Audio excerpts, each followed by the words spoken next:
आज हमारे छठी सातवीं आठवीं तीनों के बच्चे बैठे हैं और आपने हरित क्रांति के बारे में जरूर पढ़ा होगा। पढ़ा है? थोड़ा थोड़ा सबने पढ़ा होगा।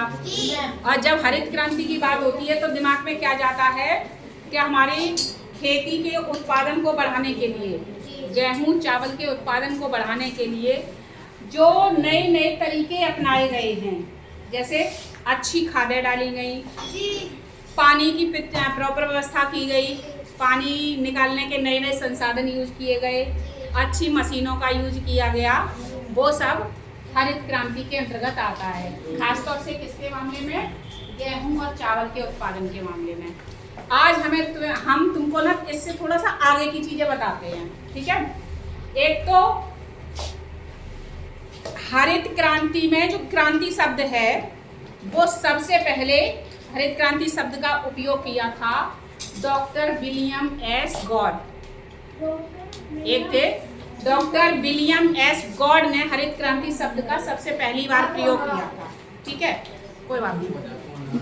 दूसरी बात, जो हरित क्रांति के जनक हैं, जिनने सबसे पहले हरित क्रांति शुरू की, एक तो इन्होंने शब्द यूज किया और एक वास्तव में उस पर काम किया, वो थे डॉक्टर नॉर्मन बोरलॉग, ठीक है? और उसके बाद होती है भारत में हरित क्रांति की शुरुआत, ठीक है? भारत में हरित क्रांति की शुरुआत की थी डॉक्टर एमएस स्वामीनाथन ने, ठीक है? इन्होंने क्या किया?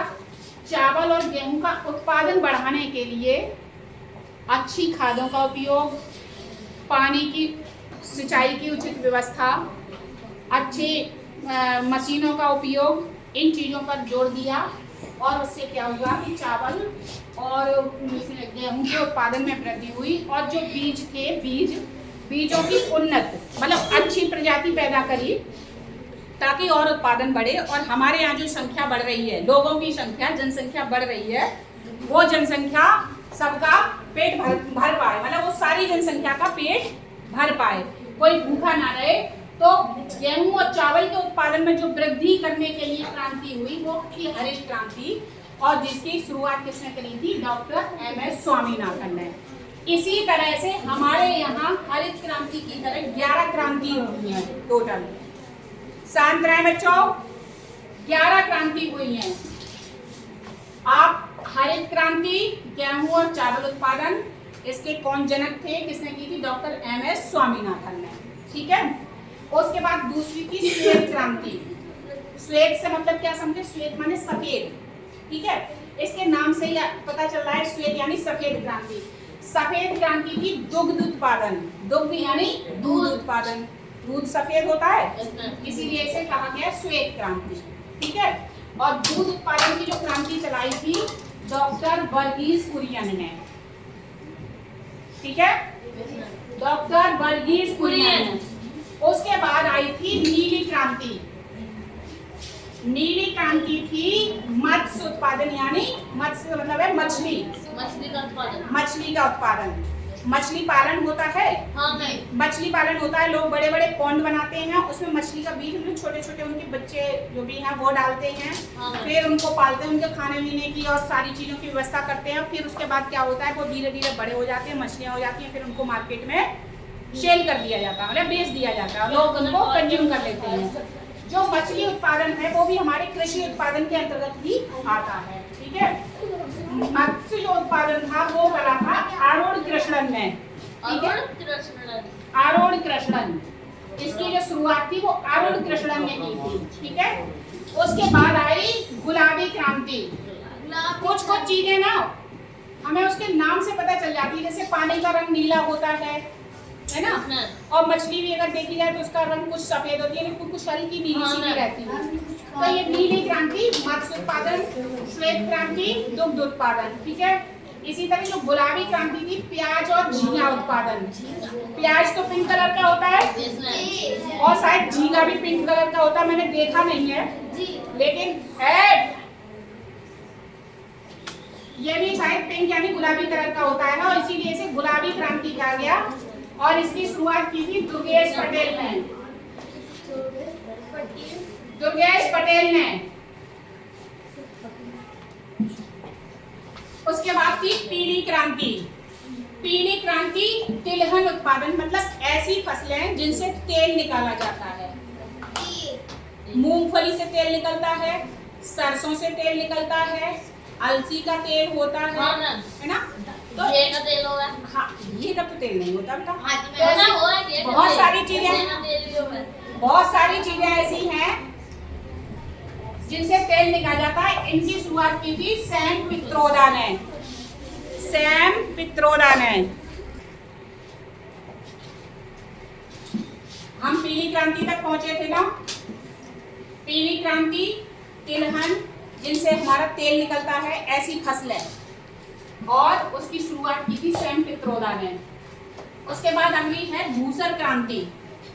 धूसर क्रांति में क्या हुआ कि जैसे यूरिया, अमोनिया, फास्फेट, ये बहुत सारी खादें होती हैं जो हम लोग कोई भी चीज बोते हैं खेतों में, कोई भी फसल बोते हैं तो उससे पहले उनका यूज किया जाता है। उनको बोने के बाद भी उनके ग्रोथ बढ़ाने के लिए भी खादों का उपयोग किया जाता है। तो इस खादों के उत्पादन में वृद्धि करने के लिए ही डॉक्टर एमएस स्वामीनाथन ने ये धूसर क्रांति चलाई थी।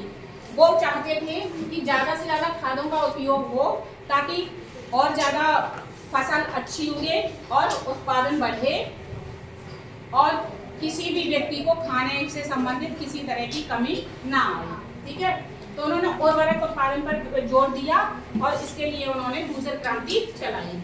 अगली है सुनहरी क्रांति। सुनहरी क्रांति किसके लिए थी? फल और शहद। फलों का और शहद का रंग हल्का सा पीला होता है, शहद भी पीला सा होता है ना। देखो हर क्रांति उसके नाम से रिलेटेड है, सुनहरा सा होता है ना। तो ये सुनहरी क्रांति फल और शहद के उत्पादन में वृद्धि करने के लिए चलाई गई, जिसे करा था निरपथ तुताज ने। ठीक है, उसके बाद आई रजत क्रांति। रजत क्रांति का था अंडा उत्पादन में वृद्धि करना। अंडे उत्पादन में वृद्धि करने के लिए ये जो क्रांति चलाई थी रजत क्रांति, वो थी इंदिरा गांधी व वीवी राज, इन लोगों ने चलाई थी। उसके बाद थी इंद्रधनुष क्रांति। ये एक ऐसी क्रांति थी जिसका उद्देश्य ये था कि अब तक जितनी भी क्रांति चली हैं उनको और आगे बढ़ाया जाए, उनको पूरी तरह से क्या करना चाहिए, पूरी तरह से उत्पादन में वृद्धि करने के लिए जोर शोर से चालू किया जाए। हाँ, ठीक है, हरित क्रांति भी, श्वेत क्रांति, नीली, गुलाबी, पीली, धूसर, ये सारी क्रांतियां थी कि इनका काम बहुत अच्छी तरीके से किया जाए ताकि इन सब क्रांतियों पे के उत्पादन में वृद्धि पर जोर दिया। और इसके लिए इन सभी क्रांतियों का के लिए सभी क्रांतियों के समेकन के लिए इंद्रधनुष क्रांति चलाई गई। ये कह सकते हैं कि ये क्रांति सभी क्रांतियों के रखवाली के लिए चलाई कि सभी ये क्रांतियां सही से काम कर रही हैं अथवा नहीं कर रही हैं। 10वीं थी सदाबहार क्रांति। सदाबहार क्रांति में देखो एक बहुत बड़ा चेंज आया कि एक जगह तो एमएस स्वामीनाथन ने उर्वरक के उत्पादन पर जोर दिया, यानी खादों के उत्पादन पर जोर दिया। ठीक है, और यहाँ पे आके वो क्या कहते हैं कि ऑर्गेनिक कृषि को बढ़ावा दो। ऑर्गेनिक कृषि से मतलब ये है कि खादों का उपयोग रोक दो और प्राकृतिक तरीके से उत्पादन को बढ़ाओ। इसकी वजह क्या रही, जब बहुत ज्यादा खादों का उपयोग हुआ तो उत्पादन तो बढ़ा और एक टाइम के बाद उत्पादन कम हुआ और अत्यधिक खादों के उपयोग के कारण वो खादें पौधों ने अवशोषित की, पौधों से फलों बीजों में आई और जब उन चीजों को हमने खाया तो उनसे हमारे स्वास्थ्य पर विपरीत असर पड़ा और तरह तरह की बीमारियां हमारे शरीर में आने लगी। ठीक है, उन केमिकल्स से किडनी खराब होने लगी, कैंसर होने लगे, फेफड़ों के इन्फेक्शन होने लगे और लोगों की मृत्यु समय से पहले होने लगी। तो जब तक ये क्रांति चलाई तब तक इनको एमएस स्वामीनाथन को ये एहसास हो गया कि अत्यधिक खादों का उपयोग करना हमारे स्वास्थ्य के लिए बहुत ज़्यादा हानिकारक है। एक ऐसा कोई चारा जिसमें यूरिया बहुत ज़्यादा पड़ा है, उस यूरिया को जब जानवरों ने खाया तो वो जानवरों के शरीर में पहुंची और उन जानवरों का जब हमने दूध पिया तो उस दूध से वो यूरिया हमारे शरीर में पहुंचा और हमारे शरीर के अंगों का नुकसान किया। ठीक है, तो लौट के जहां से शुरू की, ज्यादा उर्वरक उत्पादन में वृद्धि पे जोर दिया और लास्ट में घट के आ गए कि अब ऑर्गेनिक कृषि की जाए, गोबर की खाद डाली जाए, कछुए की खाद यानी कंपोस्ट खाद डाली जाए और इनका उपयोग ना किया जाए। ठीक है, लास्ट में आती है भूरी क्रांति। भूरी क्रांति चमड़ा जो जानवरों से प्राप्त होता है, जानवरों की खाल से चमड़ा बनता है। ठीक है, और कोको जिससे कॉफी बनती है, कोको के बीज होते हैं, उनके उत्पादन में वृद्धि हो। और इसके लिए जो ये क्रांति चलाई थी, भूरी क्रांति, वो चलाई थी हीरालाल चौधरी ने। ठीक है, हीरालाल चौधरी। और इस तरह से आपकी 11 क्रांतियां हुई पूरी। एक एक क्रांति को समझना है, पढ़ना है, याद करना है।